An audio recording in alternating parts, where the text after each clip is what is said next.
All right, and welcome back to a Halloween-themed episode that we promised last week. Spooktacular. Yes, very spooky. I am here with my co-host, as always, Ogarth, and we are back this week to break down what was, at least from a football standpoint, not a great weekend, but it was a weekend nonetheless. And there definitely was a lot to talk about and a lot of other events that were pretty big that went on this week. But first, we will take it, since we do have our Halloween costumes on, just as a reminder to all our viewers out there, just to make sure it's a safe Halloween. You can have a ton of fun this Halloween, but make sure it's a safe one, because especially with a lot of people being a little politically charged lately, a lot of people are taking it overboard. We can just look around on social media and see all of that. So just remember to keep it safe. Have fun, but keep it safe. Yeah, don't go find the Hillary voters and don't go find the Trump voters. Yeah, don't even. And there is other political stuff, not divisive political stuff that we'll talk about. That was a UCF event for later this year. And so I can hear myself. I'm not as bad. I will lift up the mask for the rest of the episode. And as we talked about, we will break down a disappointing. Is that an okay word to describe the UCF game this weekend for football? I think we need something a little deeper than disappointing. I can't say anything appropriately without. It was disappointing, very disappointing. It was a lot of thoughts of what could have been, to put it lightly, for this game, as the Knights did lose to the Houston Cougars. And it was, unfortunately, a close finish for the Knights. It ended in a loss of what probably shouldn't have been. For anyone that did watch the game, they did notice that the Knights were up 21-3 at halftime. It got up to 24-3, coming right out because the defense did a fantastic job of forcing a lot of turnovers on Houston. Yeah, but UCF also had their share of turnovers. In the second half, which did end up being, what was the difference in the first half for Houston making all those mistakes was the difference for UCF in the second with making their mistakes as well, which was very unfortunate because it spoiled what could have been, I think, a very special, resurgence day for the Knights. Just kind of hey, we're back. It was our AAC chance to rule the whole conference. And and I mean, I live tweeted the game for the most part of when I wasn't frustrated for the second half. I did tweet about it. Was that it kind of they had realistic AAC title hopes. It was all there. They came out to a booming start. Yeah. People were thinking, even Houston's head coach, they were wondering, will he be fired? Did he turn the program around, or did they just turn themselves around after 2 losses? But with the comeback win, it just adds reassurance. Yeah, and it was interesting because there was a storyline throughout the game, as you did say, with the coach that he would actually go somewhere else. Yeah, they were will his job still be open? Yeah. But now it just shows there's questions we don't have to ask. We don't get to ask. Sky's the limit. Yeah, because of this. And the biggest thing, and we talked about this last week, was the big point for Milton and why we won last week was the big reason why we lost this week.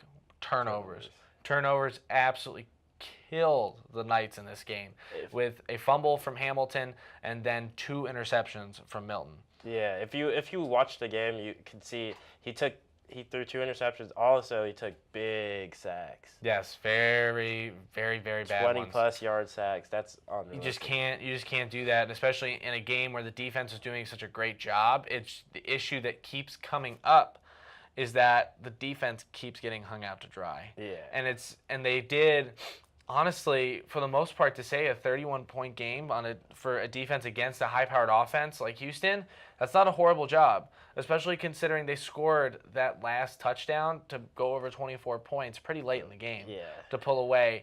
And I think the defense helped Houston get back into the game in the second half, but the offense secured that Houston could definitely get back, and it was through those turnovers. Yeah, we saw Milton fumble and throw away our hopes. Yeah, and it's exactly what it was, and it was very frustrating. And a lot of stuff that a lot of these media outlets, national media outlets, are like, oh well, I mean, they're working their way back. Look at it last year; they had no wins. It was 0-12. To see that they're at 4-4, it's a pretty good job for a first-year head coach to be able to come in and have just this much of a change already. But it is unfortunate that it wasn't there because they didn't finish, because it definitely was there to be taken, that win.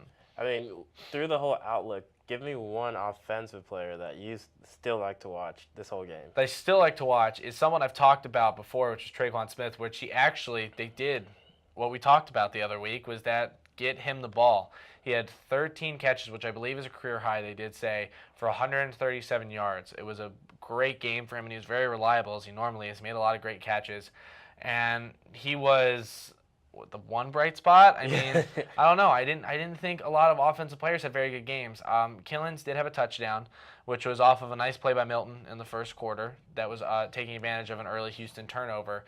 But I don't know. I think Killens, he's got to work on being a little bit more consistent, and a little more than just a speed guy on the outside. Yeah. Because you see a lot of these guys where if they're a one-trick pony in that sense, start to be a little limited because teams are like, well, hey, if we just stop him from getting to the outside and getting some space, then we're going to have him figured out. He's got to be a little more shifty, and he's got to understand that he's got to get forward. He can't dance as much, even though he is fast. He's got to get down there, and that was something that all the running backs kind of had a hard time with because a couple of the guys that are like our bruisers just need to be hitting the line of scrimmage and going. I mean, Hamilton had one nice run. He for did. The touchdown. Yes, the touchdown was a nice run. And what would have helped more was that Houston was just selling out for the run. Oh, yeah. And blitzing, where if Milton would be able to take advantage a little bit more of completing some of these passes under pressure or being able to have quick outlets to get to guys, then it could have been able to keep the Houston defense on their heels, especially in the second half where they started to kind of tee off on the offense towards the end. Yeah. They sent an all-out blitz come third, fourth quarter. All they did, all-out blitz. And for the last, we can call it 29 minutes of the game, it was all Houston. I mean, it says that we did get a field goal in the second half, but it was right at the beginning. Yeah, that was the opening. Like the first play Houston had, they fumbled it, and we recovered it, and we had 3 straight plays, and then we kicked the field goal. So then after that, the offense did absolutely nothing. You said something of like, yeah, they went negative 59 rushing yards after the half. You can't do that. Just can't do that in a game, especially against a quality opponent in Houston, and expect to win. Yeah, I mean, you can't. Like it's not acceptable, and it's just concerning. But I mean, it's a young team, and they gotta figure it out. But this one hurt a little bit, to be honest. I mean, looking at all the bad, you can't say there was good coming out from the defensive side. As you can see, Greg Ward Jr., his Heisman hopes, he had 3 interceptions. Yes, so the defense, I was impressed. I will say, on the back end for the secondary they've gotten a lot of hype. I don't think they've deserved it, to be honest. But this game, they did a really good job. They were in good spots, and they were able to take advantage of some bad throws by Greg Ward Jr. And it was the fuel that was able to get those plays. But I think they need to continue to step up because that's the first game this season where I've been like, wow, they actually did a pretty good job. Yeah. A lot of other times, I think that they've been a little bit more of a liability than a lot of people want to lead on. But I think that this was a good game to show, like, hey, they can contribute to getting turnovers to kind of lead to giving the offense more chances, which the defense has done. It's just the front seven just can't get tired, and they got to wrap up. Arm tackles was the story of the day for the defense. The defensive line did a very good job of creating a pass rush in the first half. The second half, they got tired and it kind of disappeared, but they did a very good job stopping the run, which is something that Houston likes to do a lot. But this isn't something that the Knights should dwell on much longer. Really, even they should be kind of done with it today already. And they should be looking forward to another AAC game, which will be the makeup with Tulane. That will be on this Saturday. And as a reminder for fans to come out to the game and be armored in black, to wear black. The whole stadium's blackout. Yeah, if you guys don't remember, there was a postponed game that happened due to the hurricanes. So this is just the makeup of it. Yep. But the nice thing is I said this before, is that we just get to play the rest of the season out. So we kind of got that weekend where it was awful for all of us. We're able to get we get that weekend off of football, but then okay, now we get the Knights the rest of the way out.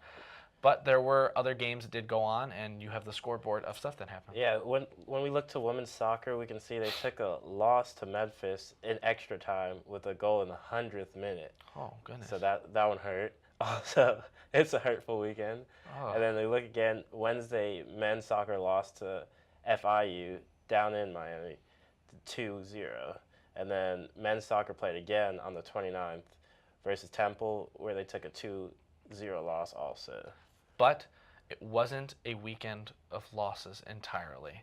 We did have track and field cross countries, Anne-Marie Blaney winning the American Athletic Conference individual title to give us 6 points in the war on I-4 to now increase our lead over USF at 12-9. So there was a W this weekend. There was. We can look forward to something. Yes, there is that. But definitely make sure to go check out the game this weekend. Be a good fan because the Knights are going to need you there. Need that home environment to be able to all the people bounce back. Can get. Yep, bounce back against Tulane and get 2 more wins, be bowl eligible. Most definitely. And then for our UCF event coverage for this week, there was one major event that did happen as President Barack Obama did come to the CFE Arena to speak to. It was open to the public. It was all of Central Florida in support of presidential Democratic nominee Hillary Clinton, and it was pretty awesome as to no matter who you're voting for, who you support, or whatever you think for this election, I think it was very cool that a current sitting president was able to come to this university and speak, and I think it's awesome from a national standpoint that he was able to come, and I kind of spoke with Leland about this because he was awesome, was able to get in there and get pictures with our name, by the way. He used our name to get in. So, I mean, take that Make sure to check out his video also. Yes, he did an awesome video of it, which we'll put the link in the description, and also to go to, I'll have it under the events playlist on our channel, so you can see all the other past videos and future videos to come when we cover awesome events. And it just was cool that Barack Obama was here. I mean, that's awesome. The sitting president chose to come to UCF. Yeah, that's like something really cool. If he would have said charge on, my life would be made. That would have been cool. But I just think from a national standpoint, we had a really not great summer nationally, arguably with the Pulse shooting and whatnot. Yeah. To still think that they would still come here in that sense, because this place is forever going to have that blemish. Orlando will, of just that goodness. That was where this happened, so we kind of have to have that little extra security, and some places may not even want to deal with it. But thankfully, this is a college campus, and college voters are a big part of the demographic.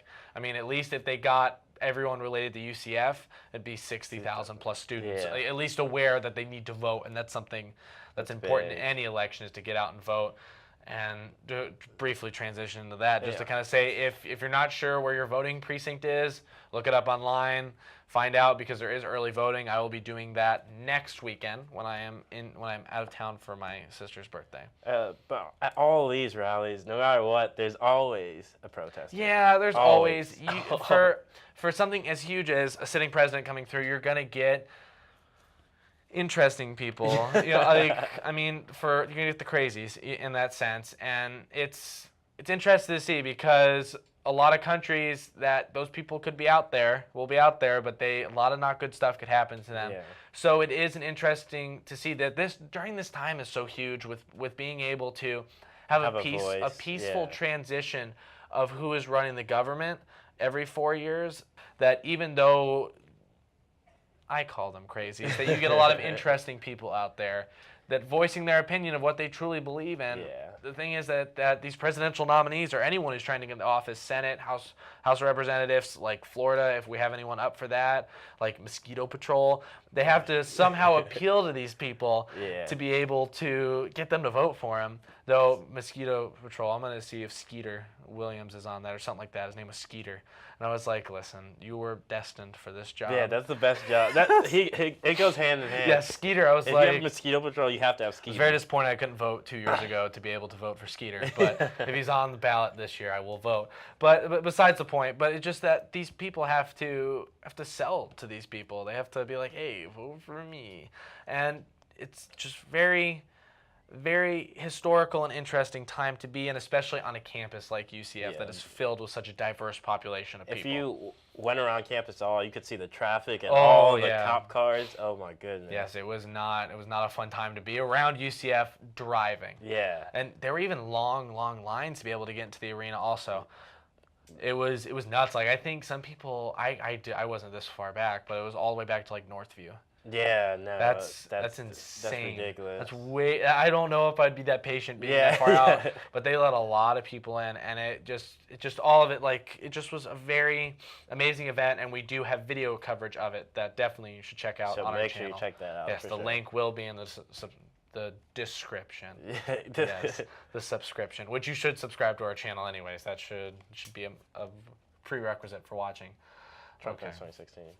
Then our picks for this past week, unfortunately, did not go as they should have. Another W. Another W for Ogarth to all he takes is L's. Increase the current total. Listen, I took a lot of L's this weekend. The Knights, the Bucks. I mean, Liverpool won, but then the Lightning had a bad weekend, so it just wasn't a fun weekend sports-wise for James.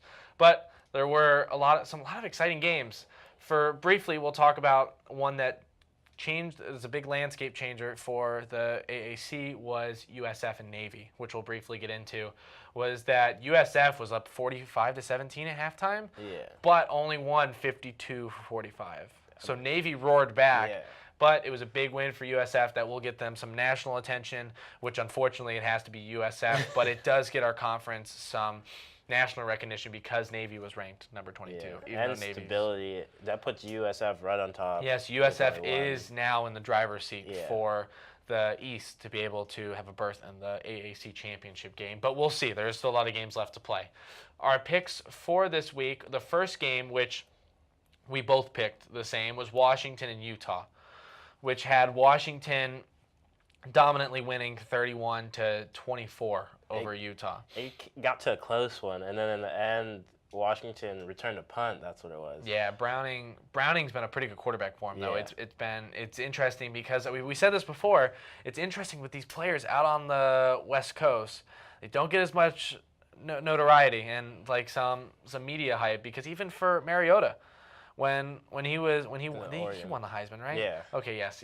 Mariota out of Oregon, he was having video game numbers. Yeah. And it was almost close for him not to win the Heisman. So it's an interesting to see that the effect of being out there on the West Coast, but can do that. But Washington, it is showing in the rankings now that they are number 4. Even McCaffrey, everyone forgot about him. Yeah, and he actually scored on the road. Yeah. He scored on the road this week. It was awesome. Our other game, which was it's the biggest game this weekend, was Nebraska and Wisconsin, which was a Big Ten tilt, which ended with Wisconsin beating Nebraska 23-17, which was the game that was the difference for us. Another W. Which Wisconsin just keeps adding to their resume of being up there at the end of the year. Because just all they need to do, they need to win out and win the Big Ten championship, and that's a college football playoff berth because of the teams that they have lost to, and then will have beaten because they'll end up being able to avenge one of the losses in the Big Ten championship game to either Ohio State or Michigan. So it'll be interesting to see. But that was a pretty exciting game. But what was the national centerpiece for this weekend was Clemson and Florida State. You were actually at this game. Yeah, I actually went to the game. It was amazing. Florida State almost had it, but then Clemson came back. Clemson pulled it out 37-34 at the end. That's a big win for them at Florida State too. I don't think they've won there in forever. Yeah, no, they haven't won there since like the 90s, I believe. Oh, goodness. Because it was big last year that they were able to beat Florida State because that was kind of like the monkey they had to get off their back in that sense to be able to go on to win the ACC and whatnot. And this was a big one, not necessarily to be like, I don't know, to prove they could beat Florida State, but to be able to go in there and win. Yeah. That it's hard for any team to do, no matter what Florida State team you're getting. That good for Clemson. I did not get to see this game. I was unfortunately working, but it did look like it was a pretty exciting game. It looked like it had a hell of a finish. Yeah, most definitely. It was hype even after the loss. So really, that's good. That's good. I would imagine there's no limit of partying at Florida State. Hey, they gotta enjoy wins and losses. But we'll move on to next week. We'll move forward as the Knights should move forward. I will move forward from this horrible weekend of picks. The Bucks should move forward too. Oh goodness, the Bucks. No, we'll have happier thoughts. The Gators are playing Arkansas in what will be a big SEC game to see if the Gators can hold on to their I will new never ranking. go for the Gators. So I'm going. You're going Gators? No, I said I'll never go for the Gators. So I will go Arkansas. You go Arkansas? I will go Arkansas. For the sake of winning, I'm going to take the Gators, even though it's in my mouth. The Gators. But they do have a very good defense with a very talented secondary that I think will be able to enforce their will upon Arkansas. Now, whether or not Florida continues after that to do anything in the SEC, they still have to beat Alabama. But we'll see. We'll see. Just get that thought out your mind. Oh, I know. Just start out. But there is another. I love that the Big Ten this year has probably had some of the most exciting matchups for at least ranked teams in that sense. And there is another one this weekend with Nebraska. After following up this big game against Wisconsin, will now be playing Ohio State.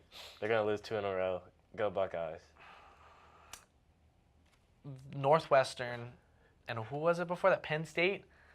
I'm going to go Nebraska again. They're going to get it for me this weekend. I think they'll be able to do it, and it should be big for Nebraska. I think they'll be able to do it. I think he enjoys losing.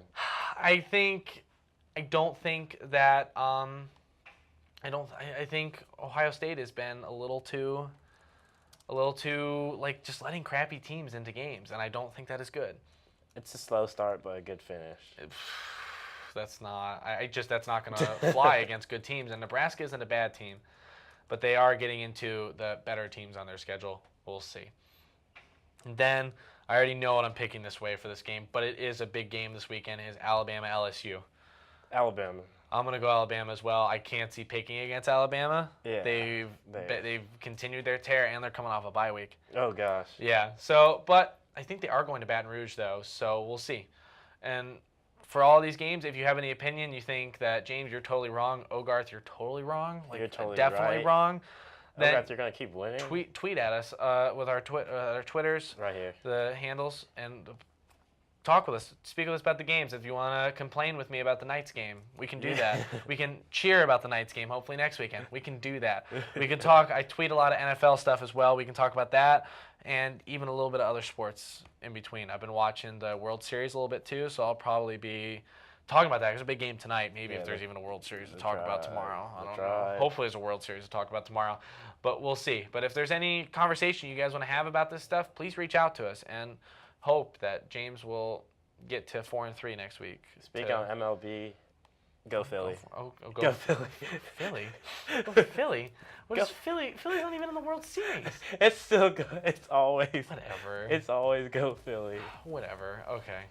All right. And before we get out of here today, we will do our final quotes. If you would like to, do you want to go first? No, you can go first. All right, I'll go first. I have an Oscar Wilde quote. One very literary and serious. I can resist everything except temptation. That's deep. It is deep. It is deep.